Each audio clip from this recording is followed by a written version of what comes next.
Good afternoon everyone. देखिए, आज का हमारा टॉपिक है CO2 ट्रांसपोर्ट, यानी कार्बन डाइऑक्साइड का ट्रांसपोर्ट कैसे होता है, इसको ध्यान देंगे।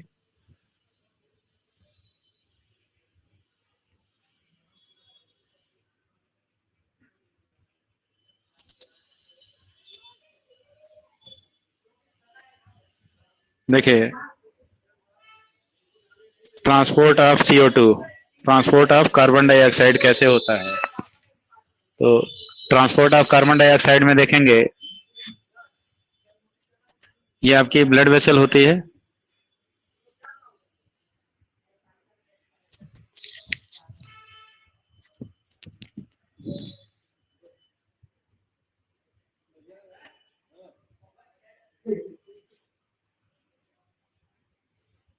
ये आरबीसी, ये आपकी ब्लड कैपिलरीज हो गई। अब यहाँ पे देखेंगे CO2 का ट्रांसपोर्ट जो होता है ये हमारे tissue capillary to lung capillary होता है।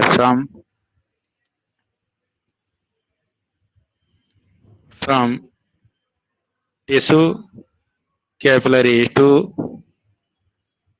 लंग कैपिलरीज होता है। तो इसमें देखेंगे ये आपका ब्लड प्लाज्मा होता है, ये टिश्यू है। टिश्यू से मैक्सिमम CO2 जो होता है वो उसका ट्रांसपोर्टेशन होता है प्लाज्मा के थ्रू। तो पहले देखेंगे जो CO2 है इसमें से 5 to 8% कार्बन डाइऑक्साइड जो है ये हमारे ब्लड प्लाज्मा में चला जाता है और ये वाटर के साथ जो है कार्बोनिक एसिड बनाता है और फर्दर ये ब्रेक हो जाता है hydrogen ion plus bicarbonate ion में। तो 5 to 8% कार्बन डाइऑक्साइड का ट्रांसपोर्ट जो होता है आपका वो डिजॉल्व स्टेट में होता है। किस स्टेट में होता है? डिजॉल्व स्टेट में होता है through the blood plasma. Next, 10 to 25% carbon dioxide binds with the hemoglobin and form the oxyhemoglobin. And binds with the hemoglobin and form the carb amino hemoglobin. Carb amino haemoglobin बोलते हैं। Carb amino haemoglobin का formation करता है and maximum CO2 जो होता है that is 60 to 75%, sorry 75 to 80% carbon dioxide is transported in the form of bicarbonate ion through the blood plasma. तो यहाँ देखेंगे ये CO2 है, ये H2O के साथ रिएक्ट करता है in the presence of carbonic anhydrase. Carbonic anhydrase is known as the fastest enzyme of the nature. ये नेचर का सबसे फास्ट एंजाइम बोला जाता है कार्बोनिक एनहाइड्रेज। ये रेट ऑफ रिएक्शन को लगभग 10 मिलियन टाइम्स जो है वो बढ़ा देता है। तो यहाँ पे बनता है आपका कार्बोनिक एसिड। कार्बोनिक एसिड जो होता है ये आपका फर्दर ब्रेक हो जाता है H plus SCO3 minus. But further इस बाइकार्बोनेट आयन का ट्रांसपोर्ट ब्लड प्लाज्मा के थ्रू पॉसिबल नहीं हो पाता है। तो इसलिए ये बाइकार्बोनेट जो है ये आपका डिफ्यूज कर जाता है ब्लड प्लाज्मा में और ब्लड प्लाज्मा से सेम नंबर में क्लोराइड आयन जो है डिफ्यूज कर जाते हैं आरबीसी के अंदर for the maintenance of ionic balance को मेंटेन करने के लिए। And this condition is known as the hamburger phenomenon.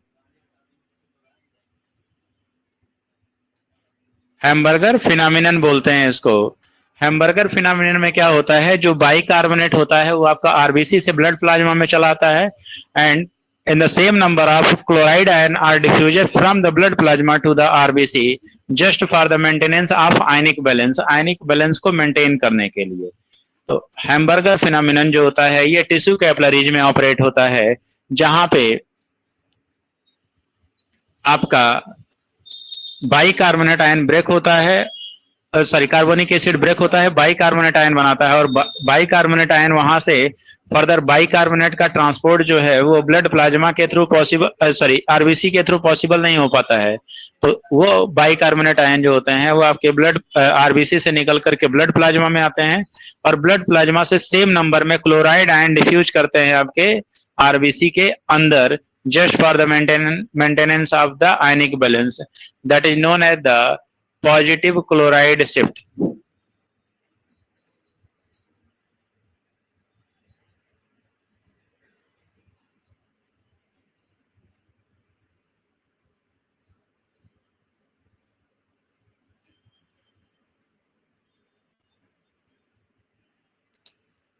Positive chloride shift.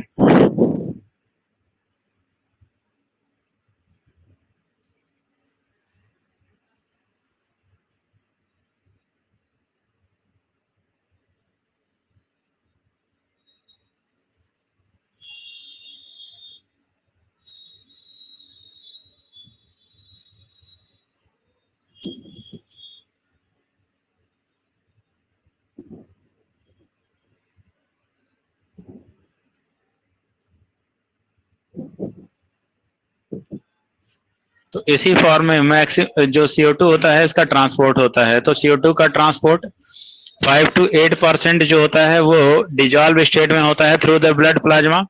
10 to 25% carbon dioxide bind with the haemoglobin and form the carbamino haemoglobin.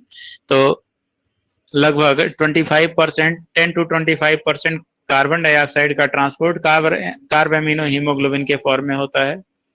And maximum CO2 का जो transport होता है that is 75 to 80%, that is through in the form of bicarbonate ion through the blood plasma.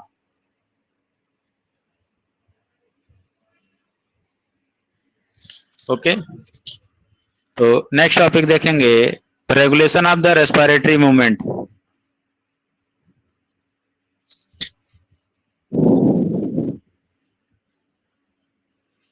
Regulation of respiratory movement में देखेंगे respiratory movement का regulation कैसे होता है। First of all, human beings can maintain and moderate the respiratory rhythm to suit the demand of the body tissue.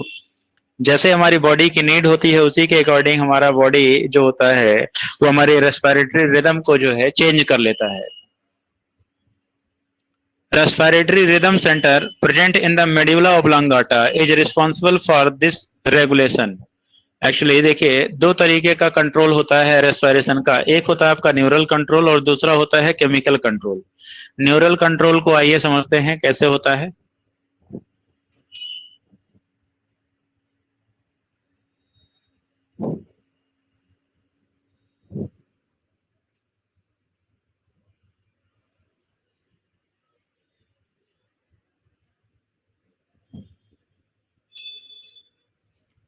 Neural control के लिए हमारे पास respiratory centre पाए जाते हैं जो कि हमारे मेडुला ओब्लांगाटा और पोंस वेरोलाई में पाए जाते हैं।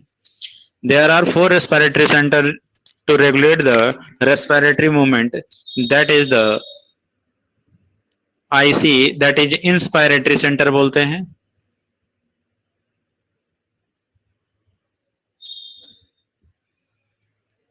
EC, that is expiratory centre.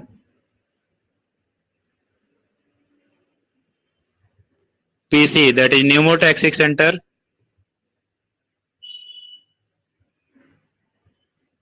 and AC, that is apneustic center.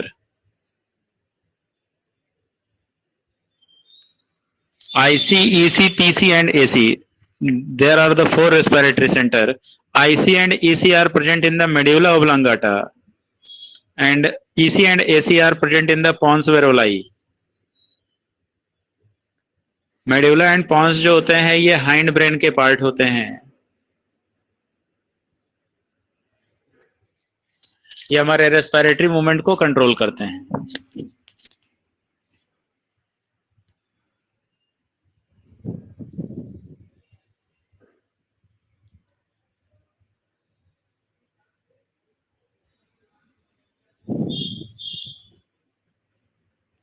ये चारों रेस्पिरेटरी सेंटर जो होते हैं एक दूसरे से जुड़े हुए होते हैं। आईसी जो होता है, आईसी के कंट्रोल में 2 मसल्स होती हैं, एक होता है आपका डायाफ्राम और दूसरा होता है external intercostal muscle. External intercostal muscle and diaphragm. External intercostal muscle जो होता है, एक्चुअली जब आप रिब्स को देखते हैं तो हमारे रिब्स के बीच में एक पेयर मसल पाई जाती हैं, आपको बताया जा चुका है। तो इसमें से आपका एक होता है एक्सटर्नल इंटरकॉस्टल मसल और एक होता है इंटरनल इंटरकॉस्टल मसल।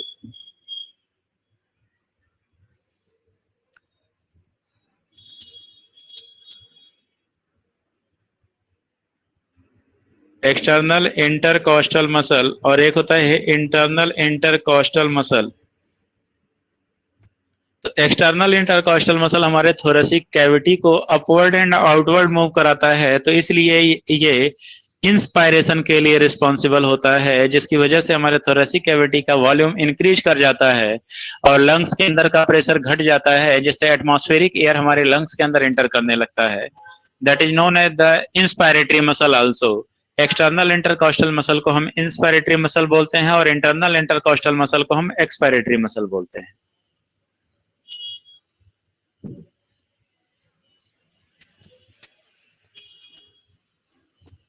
तो एक आपका इंस्पायरेशन के लिए रिस्पॉन्सिबल होता है और दूसरा आपका एक्सपायरेशन के लिए रिस्पॉन्सिबल होता है। इंटरनल इंटरकॉस्टल मसल को हम एक्सपायरेटरी मसल बोलते हैं। तो एक्सपायरेशन में कौन सी मसल हेल्प करती हैं? देखिएगा, इंस्पायरेटरी मसल होती है डायाफ्राम और external intercostal muscle. In general normal inspiration और नॉर्मल एक्सपायरेशन के दौरान सिर्फ इन्हीं दोनों मसल का मूवमेंट होता है। डायाफ्राम जो है आपका डोम शेप से फ्लैट शेप का हो जाता है और दूसरा होता है एक्सटर्नल इंटरकॉस्टल मसल, जब कॉन्ट्रैक्ट करता है तो हमारे थोरेसिक कैविटी के वॉल्यूम को इंक्रीज करता है। एक्सपायरेटरी सेंटर के कंट्रोल में हमारे पास मसल जो होती हैं वो होती हैं इंटरनल इंटरकॉस्टल मसल और दूसरा होता है एब्डोमिनल वॉल मसल।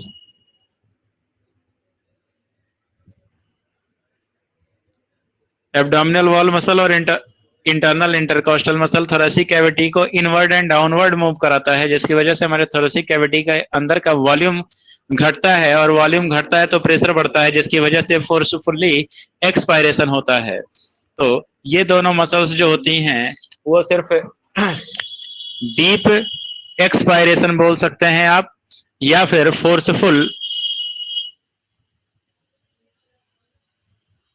एक्सपायरेशन में इन्वॉल्व होती हैं। Normal inspiration and normal expiration are in control of diaphragm and external intercostal muscle. इन्हीं दोनों के कंट्रोल में होती। तो ये रेस्पिरेटरी सेंटर जो होते हैं वो हमारे मेड्यूला और पॉन्स दोनों रीजन में पाए जाते हैं। दो रेस्पिरेटरी सेंटर हमारे मेड्यूला में और दो हमारे पॉन्स वेरोलाई में पाए जाते हैं। इंस्पायरेटरी सेंटर जो होता है वो स्टिमुलस जनरेट करता है। पीसी जो होता है pneumotaxic centre that act like the switch point of inspiration. ये अगर स्ट्रॉन्ग स्टिमुलस जनरेट करता है तो हमारा रेस्पिरेशन 0.5 सेकंड के अंदर कंप्लीट हो जाता है। अगर ये वीक स्टिमुलेट जनरेट करता है तो हमारा रेस्पिरेशन 5 सेकंड में कंप्लीट होता है। दैट मीन्स जो हमारा रेस्पिरेटरी रेट होता है नॉर्मल 12 से 16 पर मिनट होता है, 12 to 16 पर मिनट। तो इस बात पे डिपेंड करता है कि अगर पीसी स्ट्रॉन्ग स्टिमुलस जनरेट करेगा तो रेस्पिरेशन का रेट जो होगा वो हाई होगा, रेट हाई होगा तो ड्यूरेशन कम होगा। और अगर ये वीक सिग्नल या वीक स्टिमुलस जनरेट करता है तो रेस्पिरेशन हमारा 5 सेकंड में कंप्लीट होता है, तो रेस्पिरेटरी रेट हमारा घटा हुआ होगा और टाइम ड्यूरेशन जो होगा वो बढ़ा हुआ होगा। तो ये न्यूरल कंट्रोल एंड कोऑर्डिनेशन है रेस्पिरेटरी मूवमेंट के लिए। देखेंगे, pneumotaxic center present in the pons can moderate the function of respiratory rhythm center। pneumotaxic center जो होता है वो हमारे रेस्पिरेटरी रिदम को कंट्रोल करता है, तो इसको रेस्पिरेटरी रिदम सेंटर भी बोलते हैं। ये रेस्पिरेटरी रिदम को कंट्रोल करता है।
Neural signal from the pneumothoracic center can reduce the duration of inspiration and thereby the alter the respiratory rate. Neural signal जो होता है, अगर पीसी स्ट्रॉन्ग सिग्नल जनरेट करेगा तो रेस्पिरेशन का रेट जो होगा वो बढ़ जाएगा। अगर ये वीक स्टिमुलस जनरेट करता है तो रेस्पिरेटरी रेट जो होता है हमारा वो घट जाता है।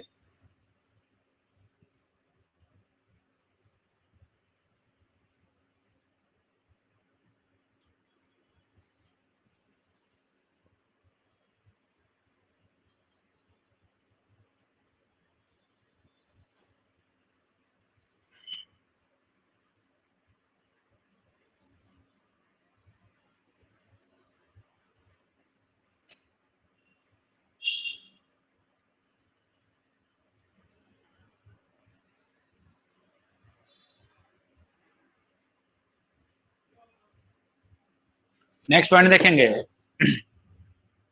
A chemosensitive area is situated adjacent to the respiratory rhythm center and highly sensitive for the carbon dioxide and hydrogen ion. अब देखिएगा, एक ये अभी तक तो हम बात कर रहे थे न्यूरल कंट्रोल की, यहाँ पे कीमोसेंसिटिव एरिया की बात की जा रही है। तो हमारे रेस्पिरेटरी रिदम सेंटर यानी पीसी के बगल में एक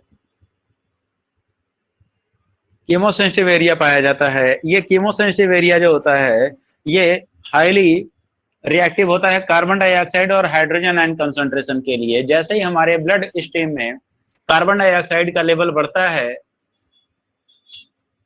कार्बन डाइऑक्साइड का लेवल इंक्रीज करता है, तो ये तुरंत स्टिमुलस जनरेट करता है कि बॉडी के अंदर जो है ऑक्सीजन की कमी हो रही है, तुरंत ये हमारे रेस्पिरेटरी रेट को बढ़ा देता है।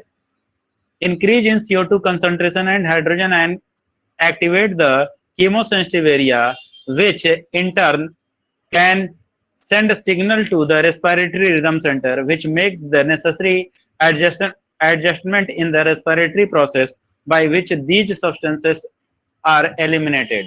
तो जैसे ही हमारे ब्लड स्ट्रीम में कार्बन डाइऑक्साइड और हाइड्रोजन आयन का कंसंट्रेशन इंक्रीज करता है, कीमोसेंसिटिव एरिया स्टिमुलेट हो जाता है, जो हमारे ब्रेन को सिग्नल भेजता है, जिससे हमारे रेस्पिरेटरी रिदम सेंटर जो होता है वो एक्टिवेट होता है और रेस्पिरेटरी रिदम सेंटर फर्दर उसी के अकॉर्डिंग एडजस्टमेंट करता है कि रेस्पिरेटरी रेट को घटाना है या बढ़ाना है, और बॉडी में बढ़े हुए कार्बन डाइऑक्साइड के लेवल को ये बॉडी से बाहर रिमूव करता है।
नेक्स्ट पॉइंट देखेंगे, receptor in the aortic arches and carotid artery also recognise the change in the carbon dioxide and hydrogen ion concentration and send signal to the respiratory rhythm center, which make necessary adjustment to bring their amount to the normal.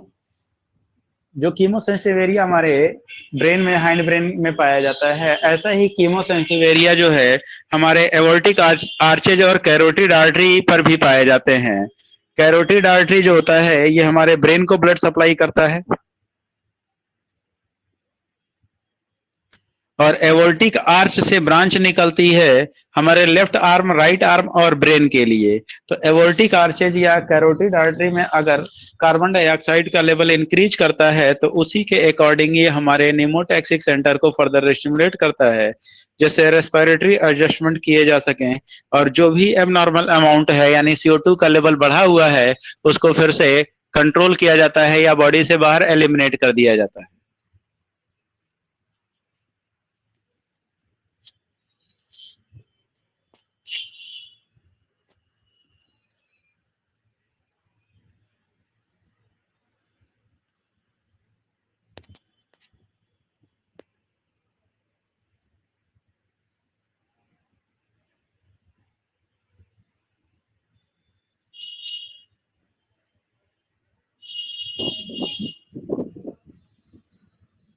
The role of oxygen in regulation of respiratory rhythm is quite insufficient.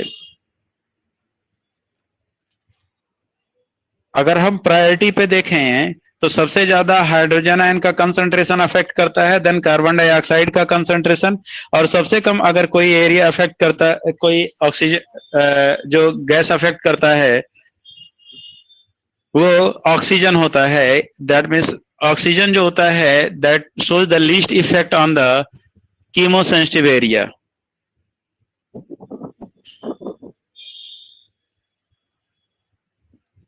Disorders of respiratory system देखेंगे, कौन कौन से disorders हैं जो हमारे respiratory system से related हैं, जिसमें से पहला है अस्थमा। अस्थमा एक तरीके का एलर्जिक डिजीज होता है, एलर्जिक रिस्पॉन्स होता है बॉडी का, दैट इज हाइपर सेंसिटिविटी आप बोल सकते हैं। It is a difficulty in the breathing and caused due to the inflammation of bronchi and bronchiole. Actually allergic response की वजह से हमारे ब्रोंकाई और ब्रोंक्यूल में स्वेलिंग आ जाती है, जिससे उसका रेस्पिरेटरी डायमीटर जो होता है वो घट जाता है और गैसेस का अमाउंट जो है वो जितना रिक्वायर्ड अमाउंट होता है उतना हमारे बॉडी तक नहीं पहुंच पाता है। देखेंगे allergens, that is allergy causing agents जो होते हैं that are known as the allergen, cause the release of histamine and other inflammatory substances which causes the constriction of the bronchi। जैसे ही कोई एलर्जन हमारे ब्रोंकाई और ब्रोंक्यूल के contact में आता है तुरंत स्पैज्मेटिक कॉन्ट्रैक्शन होता है और बहुत तेजी से हमारा ब्रोंकाई और ब्रोंक्यूल जो है वो कॉन्स्ट्रिक्ट कर जाता है यानी नैरो हो जाता है और उसके थ्रू एयर का जो पैसेज होता है वो रिड्यूस हो जाता है। Symptoms is include difficulty in the breathing and wheezing, underline कर लीजिएगा। एक बजिंग साउंड आता है, वीजिंग को हम बोलते हैं बजिंग साउंड, बजबजाहट की आवाज आती है सांस लेते समय, तो ये वीजिंग साउंड कहीं भी आएगा दैट मीन्स इसका रिलेशन जो है वो अस्थमा से है।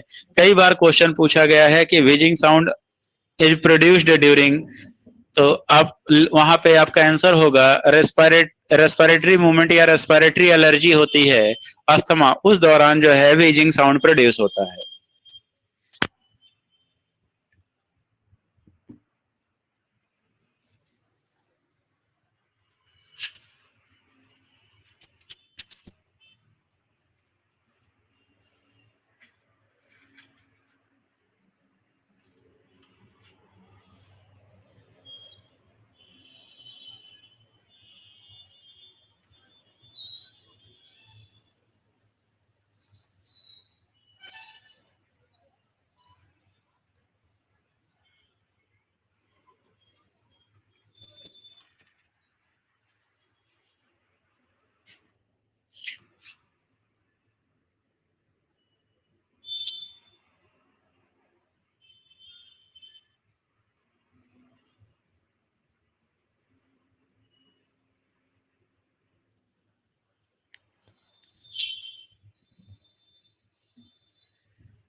नेक्स्ट डिजीज है आपका emphysema. It is a chronic disorder in which the alveolar wall are damaged and their wall collages due to which respiratory surface area decreases। Actually इस दौरान क्या होता है, एम्फाइसीमा बेसिकली, जैसे ये आपकी एल्वियोलाई है, इसकी एडजेसेंट एल्वियोलाई है, तो इनकी एल्वियोलर वॉल जो होता है वो डैमेज हो जाता है। एल्वियोलर वॉल जो है वो डैमेज हो जाता है, जिससे जो रेस्पिरेटरी सरफेस एरिया होता है वो रिड्यूस हो जाता है टोटल। तो इसमें एल्वियोलर वॉल जो होती हैं वो डैमेज हो जाती हैं इस केस में। देखिएगा, the lungs shows the larger but fever alveoli and more fibrous और एंड लेस इलास्टिक। तो इस केस में होता क्या है, जो हमारी लंग एल्वियोलाई हैं वो मर्ज हो जाती हैं, जिसकी वजह से एल्वियोलाई का साइज तो इंक्रीज कर जाता है बट रेस्पिरेटरी सरफेस एरिया घट जाता है, और जहां पे टिश्यू डैमेज होते हैं वहां पे फाइब्रस टिश्यू आ जाते हैं, जिससे लंग्स की जो इलास्टिसिटी है वो घट जाती है। The major cause of this is smoking of tobacco और सिगरेट स्मोकिंग होती है। तो सिगरेट स्मोकिंग की वजह से ही एम्फाइसीमा कॉज्ड होता है।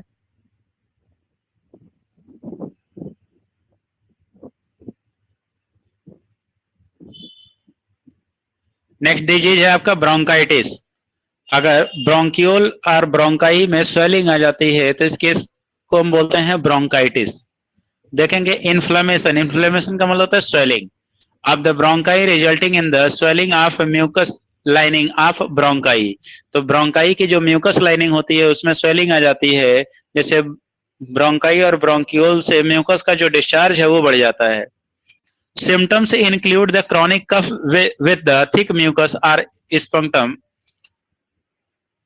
या फेल्जम बोलते हैं, स्पंक्टम जो होता है बलगम बोलते हैं हिंदी में इसको। तो ब्रोंकाइटिस का जो सिम्टम है वो क्रॉनिक कफ होगा, बहुत ज्यादा खांसी आएगी, और थिक म्यूकस होगा, जब भी आप खांसेंगे तो उसके थ्रू बलगम आता है, म्यूकस सिक्रेट होता है ज्यादा मात्रा में, तो वो ब्रोंकाइटिस के सिम्टम होते हैं। नेक्स्ट डिजीज है आपकी pneumonia. It is the inflammation of lungs caused by the bacteria such as the streptococcus pneumoniae। Streptococcus pneumonia और हीमोफिलस इन्फ्लुएंजी भी निमोनिया कॉज करता है।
It can also be caused by the certain viruses, fungi, protozoan and mycoplasma।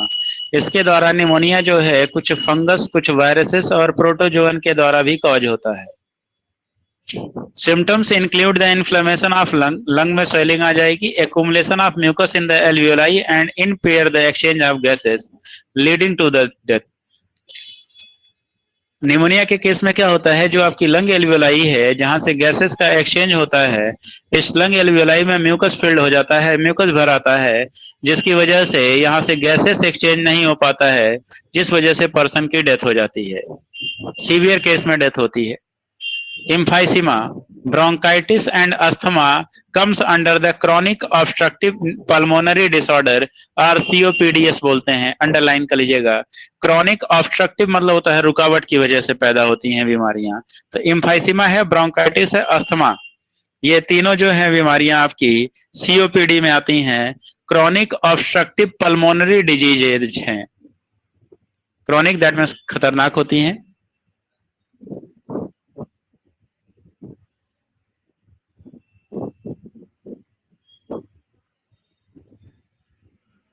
कुछ और diseases हैं, देखिएगा, इनको बोलते हैं ऑक्यूपेशनल रेस्पिरेटरी डिसऑर्डर या ऑक्यूपेशनल लंग डिजीजेज बोलते हैं, OLD या ORD से रिप्रेजेंट करते हैं इसको।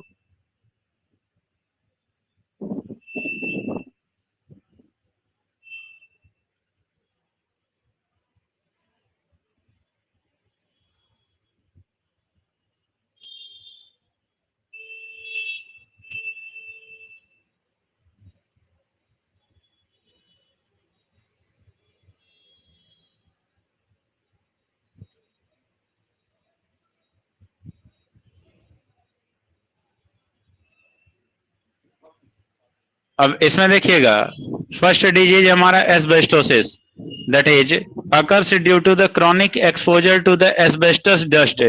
ये ऑक्यूपेशनल लंग डिजीज इसको इसीलिए बोलते हैं क्योंकि ये व्यवसाय से रिलेटेड होता है। फॉर एग्जांपल, जैसे कुछ वर्कर्स जो है वो एस्बेस्टस इंडस्ट्री में काम करते हैं, तो वहां से एस्बेस्टस डस्ट रिलीज होता है जो उनके रेस्पिरेटरी सिस्टम में जाकर के एक्यूमुलेट होता रहता है और उनको एस्बेस्टोसिस कॉज करता है। नेक्स्ट डिजीज है silicosis, occurs because of long term of exposure to the silica dust। Silica that means होता है बालू।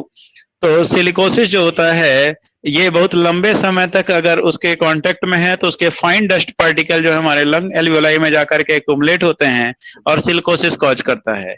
नेक्स्ट है siderosis, occurs due to the deposition of iron particle in the tissue. अगर lungs के अंदर dust particle iron के अगर accumulate हो रहे हैं तो उसको हम सिड्रोसिस बोलते हैं। सिड्रस का मतलब होता है आयरन। तो आयरन इंडस्ट्री में काम करने वाले जो वर्कर्स होते हैं वहां से जो फाइन डस्ट पार्टिकल रिलीज होते हैं वो उनके लंग एल्वियोलाई में, अगर वो फिल्टर या मास्क का यूज नहीं करते हैं तो उनके लंग एल्वियोलाई में धीरे धीरे डिपॉजिट होता रहता है और लंग फाइब्रोसिस कॉज करता है, जिसका एक टर्म है सिड्रोसिस।